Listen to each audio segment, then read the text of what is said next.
So, being sentimental is not good. You must be rational enough to justify how you can be a solution oriented rather than problem giver and problem intensifier. Right? So, times of thinking, you have to understand how you must be positive thinker, you must be critically gaze, evaluate, have proper logics of progress, not logic of entanglement. Right? And now, if you have a positive thought process, then what happens? You're healthy, you feel sound, energetic. If small solutions, not bigger, small solution comes down to your life through your efforts, what happens? You feel great, you feel charged up. You feel like keeping on trying, giving your efforts, best efforts. And, every action has an equal and opposite reaction. I don't have to tell you that, Newton's third law. Right? And the moment gradually solution starts giving results at whatever level, at whatever percentage, and you get charged and you keep on moving. Right? So that's the reason why it is always suggested, have a positive orientation, have always a solution chaser rather than a problem intensifier. Then coming on to the next very important topic of, by now what we have discussed is writing skills. Then what we discussed is, discussed about listening skills. Two other very major stages. Now we are going to discuss about one of the greatest skill, that is speaking skills. Very rare people prefer to go through the percentage of people across the world who love to read is less in comparison to people who love to listen. So speakers, let us talk about Barack Obama, the former president of USA. Let us talk about Nelson Mandela. Let us talk about Mahatma Gandhi. There was wonderful, world-renowned speakers. When they uttered, they knew what the audience want to listen. They used to mesmerize the people. And the kind of connection they used to build. Can you just imagine Mahatma Gandhi's statement? Who used to say that if anybody slaps on your cheek, show the other one. In the present day world, can you just analyze this particular statement? Is anybody ready to accept the statement in present day world? Hey man, but there were lakhs and lakhs, crores of people who followed him in the Quit India movement. See the level of convincing power they had, the speaking skills they had. So speaking is very much important. Why? But because in the upcoming corporate world where you are going to use your skills for monetary benefits, there writing would be really less. More of the time you have to speak to your boss, speak to your subordinate, speak to your colleagues, speak to customers. So speaking is more there in your professional life. So if speaking is more there in your professional life, so this skill is to be mastered at any given damn cost. Your job journey starts with speaking skills. How? GD, group discussion. Your job skill starts with interview. Your job skill starts with the first day where you start giving your first impression to the other people in the organization. So speaking is very, very, very, very important, stage of language mastery. Fine. So better you speak, better you know the skills related to the communication process as far as speaking is concerned, you will be influencing. You will mesmerize people. You will gain respect. You will be acknowledged. And not only this, the greatest achievement to be a leader is, what is the difference between an employee and an employer? One. Second, what is the difference between a boss and the follower? Two. The only difference is, boss never does literally any work. He supervises. But the employees, the subordinates, they literally do the different assignments. So supervision, leadership quality, entrepreneurship has speaking skills.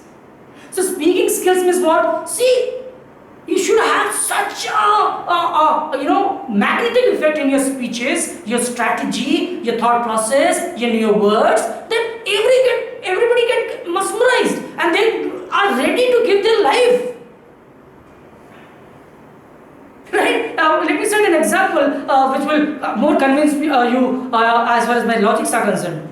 Definitely, you might have come across a situation where there is a construction going on in your house. What happens generally? There are 4 to 5 laborers and one senior person is there who does construction job, and by 5 in the evening everybody lands up. They say, oh, okay, enough for the day. And if you ask them, see, there is just a bit of dirt over here to any one of the laborer, yeah, please remove this dirt and throw outside of the house. They'll say, no, time has completed, I'm not going to do that.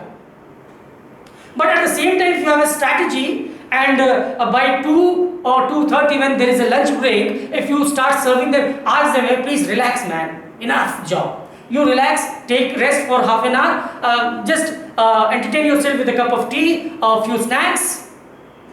And then again, if you do the same thing by 5 or 6, if you ask them to do a bit of job, they will be readily, happily do it. They won't regret, they won't complain, they won't deny your statements. Why that was happening? Just because, letting others do work, your work is a strategy, is a thought process, it is a speaking skills output. Right? So there are lots of nuances and modes of speeches, different types, which you must be knowing when, where, how, and in what amount to speak. As it is said, manuscript way of speaking is there in presentation. There is extemporaneous, there is memorized script.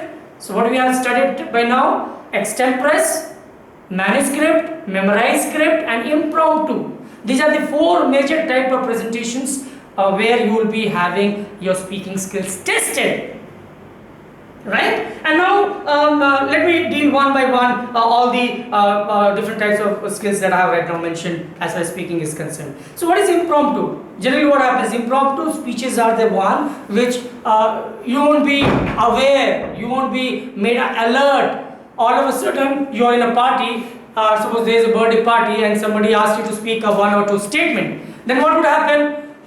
You are not prepared. You never knew that somebody will be asking you to speak publicly in the birthday party. So this kind of presentation is known as impromptu. A presentation which has never been intimated earlier. You are not well prepared.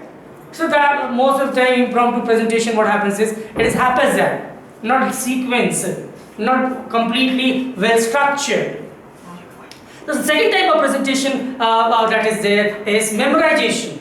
What is memorization? 99% faculty members love to go for memorization kind of presentation, where they have memorized all the topics, all the concepts, sequences of the subject matter that they feel like delivering the lecture. And they straight away move down to the lecture and start delivering their lecture one by one, clearing your doubts.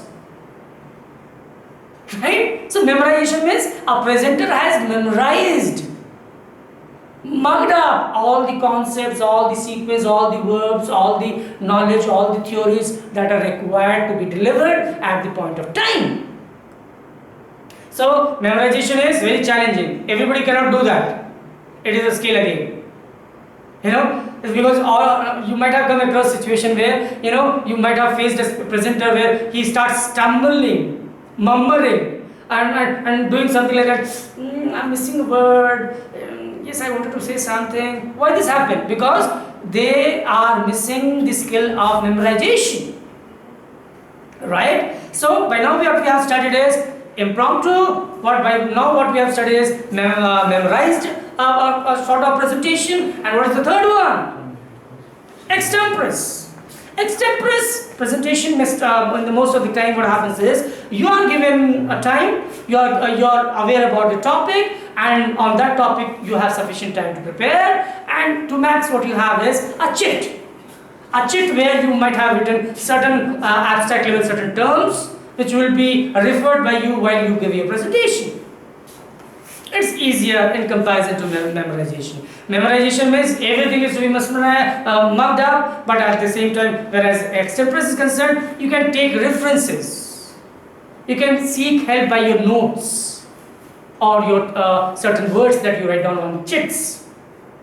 So that's another way of presentation speeches. And what is the last one? That is manuscript. Manuscript seems easy, but it's not easy, Why? And what is manuscript presentation? Manuscript presentation basically is, whole text, whole document will be in front of you. In most of the cases, on your podium. And you literally have to read everything. Why? Why this is required? It may sound somewhat unconvincing, right? It is required. Suppose a financial minister has to reveal the budget to the common citizen of the world, and there is the press media covering the whole thing.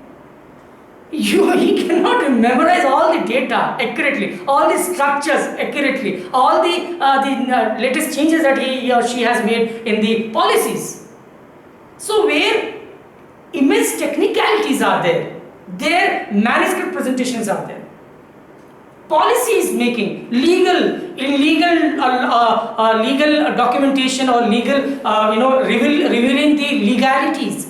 You have to refer to the text right in front of you, because every single word you change, the whole interpretation changes.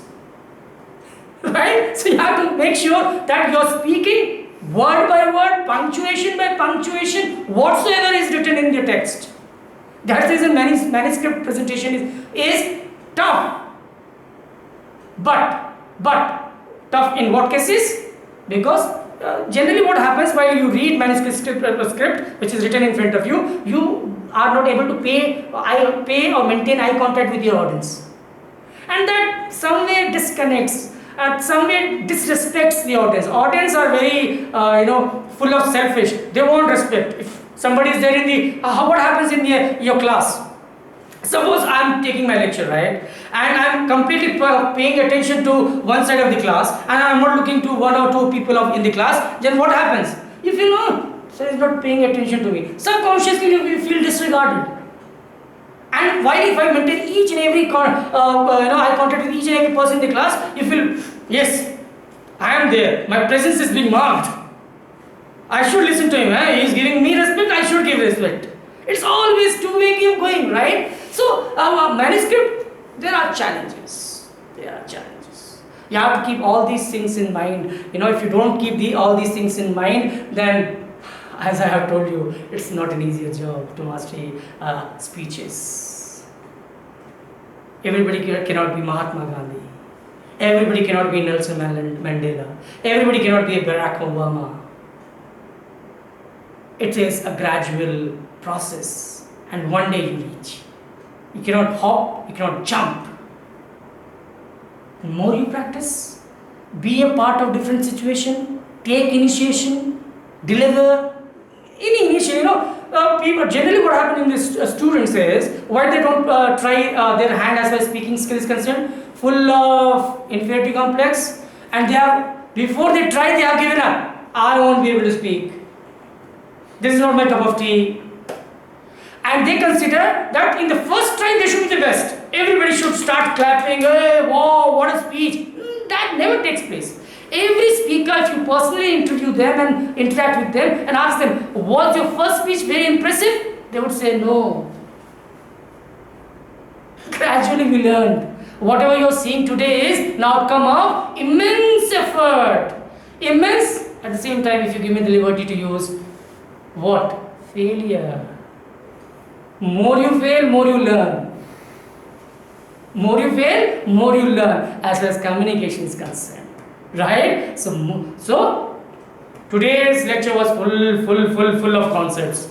Highly bombastic, right? So you have to focus on all the aspects. Today we dealt with listening skills, speaking skills, and then writing skills and thought process. Don't forget my bad drawing. I intentionally drew bad. Let me just take the example, right? But you have to remember all that. It will help you out to solve the problem. Thank you. Thanks a lot. Have a nice day.